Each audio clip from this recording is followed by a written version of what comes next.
Hi guys, അങ്ങനെ finally ഇപ്പോൾ Israel Hezbollah അല്ലെങ്കിൽ ഇസ്രായേൽ ലെബനൻ എന്ന് പറയുന്ന ആ ഒരു സീസ് ഫയർ എഗ്രിമെന്റ് അവർ സൈൻ ചെയ്തു, അല്ലെങ്കിൽ വെടിനിർത്തൽ അവർ രണ്ടുപേരും മ്യൂച്വലായി എഗ്രി ചെയ്തു.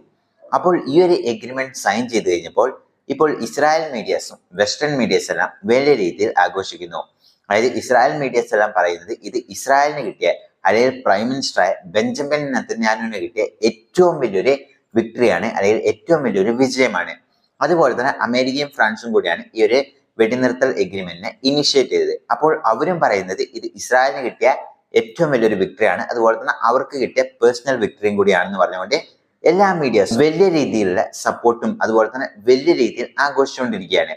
അപ്പോൾ നമ്മൾ ഇന്നത്തെ ഈ വീഡിയോയിൽ യഥാർത്ഥത്തിൽ ഇത് ഇസ്രായേലിനാണോ കൂടുതൽ അനുകൂലമായ തീരുമാനം വന്നത്, അതുപോലെ തന്നെ അങ്ങനെയാണെങ്കിൽ എന്തുകൊണ്ടാണ് ഹിസ്ബുള്ളയ്ക്ക് എതിരെ വന്ന ഈ ഒരു സീസ് ഫയർ എഗ്രിമെന്റിൽ എന്തുകൊണ്ട് ഇപ്പോൾ ഈ ഹിസ്ബുള്ള എന്ന് പറയുന്ന ഈ ഒരു സംഘടന ഇപ്പോൾ സമ്മതിച്ച് അവർ സൈൻ ചെയ്തു ഉള്ള കാര്യങ്ങളാണ് നമ്മൾ ഇന്നത്തെ ഈ വീഡിയോ ഡീറ്റെയിൽ ആയി നോക്കാൻ പോകുന്നത്. വീഡിയോ ഇഷ്ടപ്പെട്ടാണ് ലൈക്ക് ചെയ്യാൻ മറക്കരുത്. ഇപ്പൊ വീഡിയോ എടുക്കാം. അപ്പോൾ നമ്മൾ പറഞ്ഞ പോലെ തന്നെ ഈ ഇസ്രായേൽ മീഡിയസും അതുപോലെ തന്നെ അമേരിക്കൻ മീഡിയസ് എല്ലാം തന്നെ ഇത് സെലിബ്രേറ്റ് ചെയ്യാനുള്ള പ്രധാന കാര്യം എന്താണെന്ന് വെച്ചാൽ ഈ ഒരു സീസ് ഫയർ എഗ്രിമെന്റ് അല്ലെങ്കിൽ ഈ യുദ്ധം നിർത്തുന്ന ഈ ഒരു എഗ്രിമെന്റ് കണ്ടിട്ട് തന്നെയാണ്. അതായത് എഗ്രിമെന്റിലുള്ള ഓരോ പോയിന്റ് വായിക്കുമ്പോഴും നമുക്ക് തോന്നും എന്തുകൊണ്ടാണ് ഹിസ്ബുള്ള ഇപ്പോൾ സമ്മതിച്ചതെന്ന്. കാരണം ഫുള്ളായിട്ടും അനുകൂലമായ തീരുമാനം ഇസ്രായേലിനാണ് ഉള്ളത്. എന്നിട്ടും ഫോഴ്സ്ഫുൾ ആയിട്ട് ഇപ്പോൾ ഹിസ്ബുള്ളയ്ക്ക് സൈൻ ചെയ്യേണ്ടി വന്നു. അപ്പോൾ ആദ്യം നമ്മൾ അത് നോക്കുന്നതിന് മുമ്പ് തന്നെ അതായത് ഇസ്രായേലിന്റെ അടുത്ത പ്ലാൻ എന്താണെന്ന് അറിഞ്ഞു കഴിഞ്ഞാൽ മാത്രമോ ഈ ഒരു എഗ്രിമെന്റ് കൊണ്ട് ഇസ്രായേലിന് എന്തെല്ലാം ഗുണം കിട്ടിയെന്ന് അറിയുള്ളൂ. അപ്പോൾ അതൊന്ന് ഷോർട്ടായി നോക്കിയതിനു ശേഷം ഈ ഉള്ള എഗ്രിമെന്റിലുള്ള ഓരോ പ്രധാന പോയിന്റുകളും നമുക്ക് നോക്കാം. അപ്പോൾ നമ്മൾ നോക്കുകയാണെങ്കിൽ അതായത് ഇസ്രായേൽ പലതവണ ഈ ഖത്തർ തുടങ്ങിയ രാജ്യങ്ങളെല്ലാം ഈ സീസ് ഫയറിന് അവർ പ്രൊപ്പോസ് ചെയ്തിട്ടും ഇസ്രായേൽ അതിന് വഴങ്ങുന്നില്ലായിരുന്നു. അവർ അതെല്ലാം തന്നെ തള്ളിക്കളയുകയായിരുന്നു ഉണ്ടായിരുന്നത്. പക്ഷെ ഇപ്പോൾ ഫൈനലി ഫ്രാൻസും അമേരിക്കയും കൂടെ ഇനിഷ്യേറ്റ് ചെയ്ത ഈ ഒരു എഗ്രിമെന്റ് അവർ സൈൻ ചെയ്യുകയായിരുന്നു ഉണ്ടായിരുന്നത്. ഇപ്പോൾ നമ്മൾ നോക്കുകയാണെങ്കിൽ അടുത്ത 60 ദിവസം കഴിയുമ്പോൾ തന്നെ, അല്ലെങ്കിൽ അടുത്ത 30 ദിവസം കഴിയുമ്പോൾ തന്നെ അമേരിക്കൻ പ്രസിഡന്റ് ആയിട്ട് ഡൊണാൾഡ് ട്രംപ് വരും. അപ്പോൾ ട്രംപ് എപ്പോഴും പറയുന്നതാണ് ഈ ഒരു യുദ്ധം ഞാൻ നിർത്തും എന്നാണ് പറയുന്നത്. പക്ഷെ അത് എങ്ങനെ നിർത്തും, എങ്ങനെയൊക്കെയാണ് എഗ്രിമെന്റ് എന്നുള്ള കാര്യങ്ങൾ ഇതുവരെ ട്രംപ് റിവീൽ ചെയ്തിട്ടില്ല. അപ്പോൾ അതായത് നെതന്യാഹുവിന് പറയാം, അതായത് ട്രംപ് വരികയാണെങ്കിൽ എന്തായാലും ഇച്ചിരി പ്രഷർ അതായത് ഇസ്രായേലിനും കൊടുത്തുകൊണ്ട് ഈ ഒരു യുദ്ധം നിർത്തലിന് പോകുന്നത്. അപ്പോൾ അതുകൊണ്ട് എന്താണ് നെതന്യാഹുവിന് അറിയാം, അത് ഇപ്പോൾ നമ്മൾ ഫോക്കസ് ചെയ്യേണ്ടത് ഗസയിലാണെങ്കിൽ അല്ലെങ്കിൽ പലസ്തീനിലും വെസ്റ്റ് ബാങ്കിലുമാണ് നമ്മുടെ ഫോക്കസ് വേണ്ടത്. ഇപ്പോൾ ഇസ്രായേൽ രണ്ട് രീതിയിലുള്ള അറ്റാക്കുകളാണ് നടത്തുന്നത്. ഒന്ന് വന്നിട്ട് ഈ സദൺ ലെബനൻ ആ ഒരു സൈഡിലോട്ടും, ഒന്ന് ഈ ഗസയിലും വെസ്റ്റ് ബാങ്കിലും. അപ്പോൾ എന്തുകൊണ്ടാണ് അതായത് സദൺ ലെബനിൽ പോയി ഇസ്രായേൽ അറ്റാക്ക് ചെയ്യുന്നത്? അതായത് ഇസ്രായേൽ ആദ്യം പോയിട്ട് അറ്റാക്ക് ചെയ്ത സ്ഥലമല്ല, പക്ഷെ ഈ ഹമാസിനെ അറ്റാക്ക് ചെയ്യുന്നുണ്ട്, അല്ലെങ്കിൽ അവരുടെ സോളിഡാരിറ്റി അതായത് രക്ഷിക്കാനാന്ന് പറഞ്ഞുകൊണ്ട് ഹിസ്ബുള്ള എന്ന് പറയുന്ന ഈ ഒരു തീവ്രവാദി സംഘടന ഡയറക്റ്റ് ആയിട്ട് കുറെ തരത്തിലുള്ള അറ്റാക്കുകൾ ഈ നോർത്തേൺ ഇസ്രായേലിലോട്ട് അറ്റാക്ക് ചെയ്തുകൊണ്ടിരുന്നു. ഇതുകൊണ്ട് എന്തായി, അതായത് ഇവിടെയുള്ള ജനങ്ങളെല്ലാം തന്നെ ഇസ്രായേലിനെ മാറ്റിപ്പാർപ്പിക്കേണ്ട വന്നു. അപ്പോൾ അതുകൊണ്ട് അവിടെയുള്ള ജനങ്ങൾക്ക് തന്നെ വലിയ രീതിയിലുള്ള അതായത് എതിർപ്പ് അവിടെയുള്ള ഗവൺമെന്റിനോടില്ലേ. കാരണം എത്രയും പെട്ടെന്ന് ഇവരെ അറ്റാക്ക് ചെയ്ത് തീർത്തതിന് ശേഷം ഞങ്ങൾക്ക് ഞങ്ങളുടെ സ്വന്തം വീട്ടിലോട്ട് പോകണമെന്ന്, അത് നമുക്ക് ഉണ്ടാവുമല്ലോ. അതായത് നമ്മുടെ വീട് മാറി നിന്ന് കഴിഞ്ഞാൽ നമുക്ക് ആ വീട്ടിലോട്ട് പോകണമെന്ന ആഗ്രഹം, അതേപോലെയുള്ള ആഗ്രഹങ്ങളായിരുന്നു അവിടെ ഉണ്ടായിരുന്ന ആൾക്കാർക്ക് ഉണ്ടായിരുന്നത്. അപ്പോൾ അതുകൊണ്ട് എന്താണ്, അതായത് ഇസ്രായേൽ ഡയറക്റ്റ് ആയിട്ട് ലെബനൻ കയറി അറ്റാക്ക് ചെയ്യാനും തുടങ്ങി. അറ്റാക്ക് ചെയ്ത് മാത്രമല്ല 37 ഗ്രാമങ്ങൾ കംപ്ലീറ്റ് ആയിട്ടും അതായത് പ്രധാനപ്പെട്ട ഹിസ്ബുള്ളന്റെ അതായത് ഹെഡ് ക്വാർട്ടേഴ്സും ബിൽഡിങ്സും ഇൻഫ്രാസ്ട്രക്ചറുകളും അങ്ങനെ എല്ലാം തന്നെ അവർ നശിപ്പിച്ചു. ഇനി പേഴ്സണൽ ആയിട്ട് പോകുകയാണെങ്കിൽ അതായത് ഹിസ്ബുള്ളന്റെ നേതാക്കളെയും അതുപോലെ തന്നെ അങ്ങനെയുള്ള പല സംഭവങ്ങൾ വലിയ രീതിയിലുള്ള ഡാമേജ് ആണ് ഹിസ്ബുള്ളക്ക് കിട്ടിയത്. പേജർ അറ്റാക്കുകൾ അങ്ങനെ നോക്കുകയാണെങ്കിൽ കഴിഞ്ഞ ഒരു 5-6 മാസമായിട്ട് ഹിസ്ബുള്ളക്ക് ഒരു കണ്ടകശനി എന്ന് പറയുന്ന രീതിയിലാണ് അവർക്ക് കിട്ടിക്കൊണ്ടിരുന്നത്.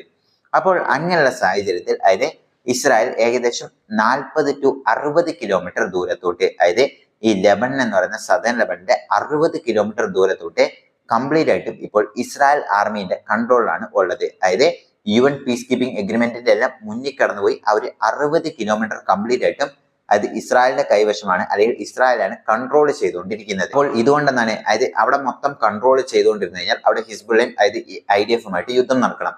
അപ്പോൾ ഈ യുദ്ധം നിർത്തൽ വരികയാണെങ്കിൽ അതായത് എവിടെയും എത്താതെ ഈ യുദ്ധം നിന്നു പോകും. അപ്പോൾ ഇസ്രായേലിന്റെ എയിം അതാണോ എന്ന് ചോദിച്ചാൽ അതല്ല. അവർക്ക് അതായത് ഈ ഗസയിൽ കംപ്ലീറ്റ് ആയിട്ടും അവർ ഡിസ്ട്രോയ് ചെയ്ത് ഹമാസിനെ ഇല്ലാണ്ടാക്കണം എന്നുള്ളതാണ് പ്രൈം മിനിസ്റ്ററായ ബെഞ്ചമിൻ നെതന്യാഹു ആയിക്കോട്ടെ ഇസ്രായേലിലുള്ള ഓരോ ആൾക്കാരുടെയും ആഗ്രഹം. അത് ഹമാസിനെ ഇല്ലാണ്ടാക്കണം. അതിൽ ചുരുങ്ങിയത് ഒരു 30 വർഷത്തേക്കെങ്ങാനും ഹമാസ് എന്ന് പറയുന്ന പേര് കേൾക്കാൻ പാടില്ല. അതിനുവേണ്ടിയാണ് അവർ കഴിഞ്ഞ ഒരു വർഷമായിട്ട് ഇങ്ങനെ കണ്ടിന്യൂസ് ആയിട്ട് പരിശ്രമിച്ചുകൊണ്ടിരിക്കുന്നത് ഏകദേശം 95% അവർ അച്ചീവ് ചെയ്തു.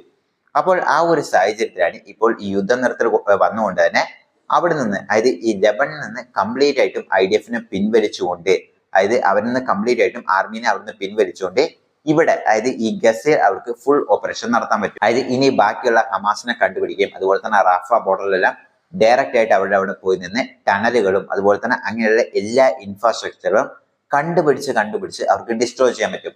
അടുത്ത 1-2 മാസം കൊണ്ട് തന്നെ ഹമാസിന്റെ ഏകദേശം ഇൻഫ്രാസ്ട്രക്ചറുകളും അവർക്ക് കംപ്ലീറ്റ് ആയിട്ടും ഡിസ്ട്രോയ് ചെയ്യാൻ പറ്റും. അതായത് കാരണം ഫുൾ ഫോഴ്സിനെയും ഇവിടെ അവർക്ക് ഇറക്കാൻ പറ്റും. കാരണം ആ സൈഡിൽ ഇനി പ്രശ്നം വരില്ലല്ലോ.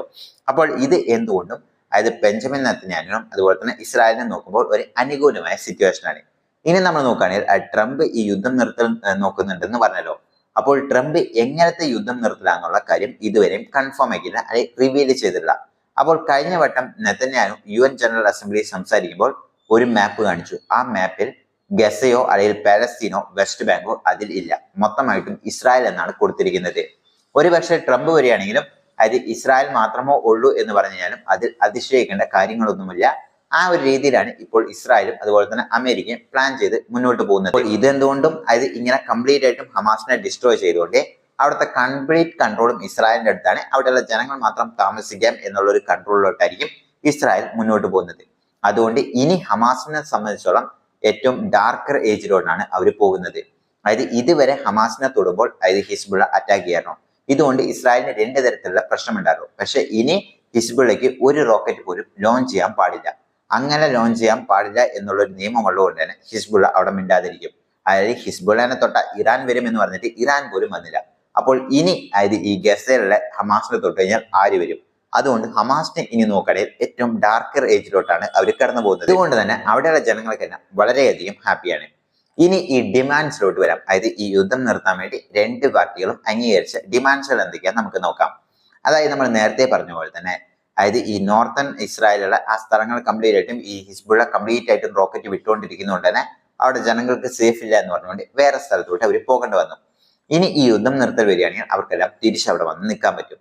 ഇതുകൊണ്ട് അവിടെയുള്ള ജനങ്ങൾക്ക് ഈ ബെഞ്ചമിൻ നെതന്യാഹുവിന് എതിരെയുള്ള എല്ലാവിധ ദേഷ്യവും അവർക്ക് ഇല്ലാണ്ടാകും. രണ്ടാമത്തെ കാര്യം എന്താണെന്ന് വെച്ചാൽ അതായത് അതാണ് ഏറ്റവും ഹൈലൈറ്റ് ആയ കാര്യം. അതായത് ഈ ലെബനന്റെ ഏകദേശം 60 കിലോമീറ്റർ കൺട്രോളും ഇപ്പോൾ ആരുടെ വശത്താണ്? ഈ IDF അല്ലെങ്കിൽ ഇസ്രായേലിന്റെ കൺട്രോളിലാണ് ഉള്ളത്. ഇവിടെ ഇനി ഹിസ്ബുള്ള വന്ന് നിൽക്കാൻ പാടില്ല. അതായത് ഇവിടെ ഹിസ്ബുള്ള ഈ 60 കിലോമീറ്ററിൽ നിന്നും പിൻവലിഞ്ഞ് അതായത് ലിറ്റാനിയ റിവറിന്റെ അപ്പുറം മാത്രമോ ഇനി ഹിസ്ബുള്ളക്ക് പോയി നിൽക്കാൻ പാടുള്ളൂ.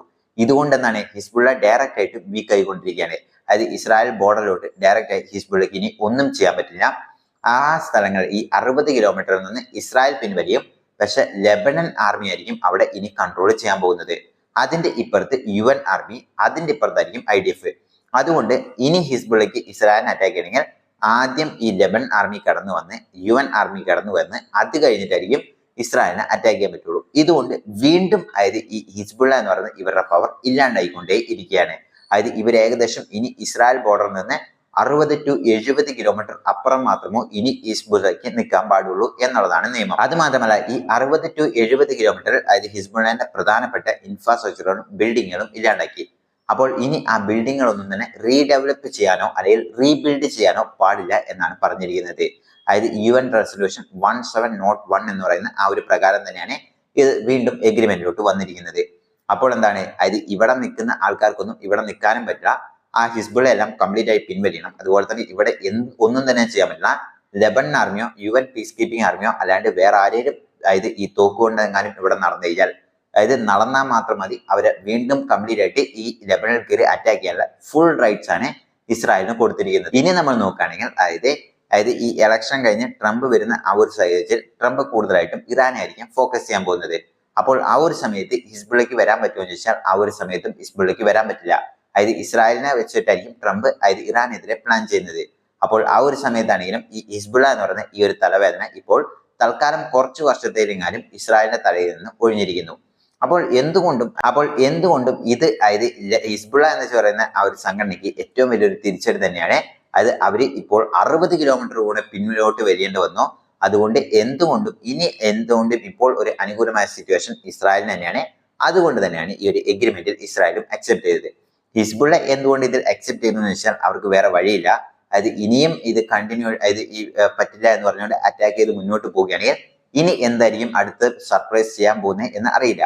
അത് ഓൾറെഡി ലീഡേഴ്സ് ഒന്നുമില്ല, അടുത്ത ലീഡേഴ്സിനെ സെലക്ട് ചെയ്താൽ അവരെയും കൊന്നറിയുക, ഇൻഫ്രാസ്ട്രക്ചർ ഇല്ല, അതുപോലെ തന്നെ വെപ്പൺസ് എല്ലാം ഡിസ്ട്രോയ് ചെയ്യുക, ചെയിൻ ലിങ്ക്സ് എല്ലാം ഡിസ്ട്രോയ് ചെയ്യുക, ഇങ്ങനെയുള്ള എല്ലാ പ്രശ്നം കൊണ്ട് തന്നെ ഹിസ്ബുള്ള ടയേർഡായിരിക്കുന്നു. അപ്പോൾ ഇപ്പോൾ അവരൊന്ന് ബാക്കപ്പ് ചെയ്ത് അതായത് അടുത്തൊരു 10 വർഷം കൊണ്ട് തന്നെ വീണ്ടും പഴയ രീതിയിലോട്ട് വരണമെങ്കിൽ ഒരു മിനിമം 10 വർഷമെങ്കിലും എടുക്കും. അതായത് നസറുള്ളയെ പോലെ ഒരു നേതാവിനെ എല്ലാം കണ്ടുപിടിച്ച് ട്രെയിനിങ് എല്ലാം ചെയ്തു വരുമ്പോൾ.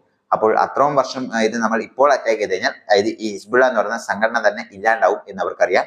അതുകൊണ്ട് ഇപ്പോൾ ഒന്ന് അവർ ബാക്കോട്ട് വലിഞ്ഞതാണ്.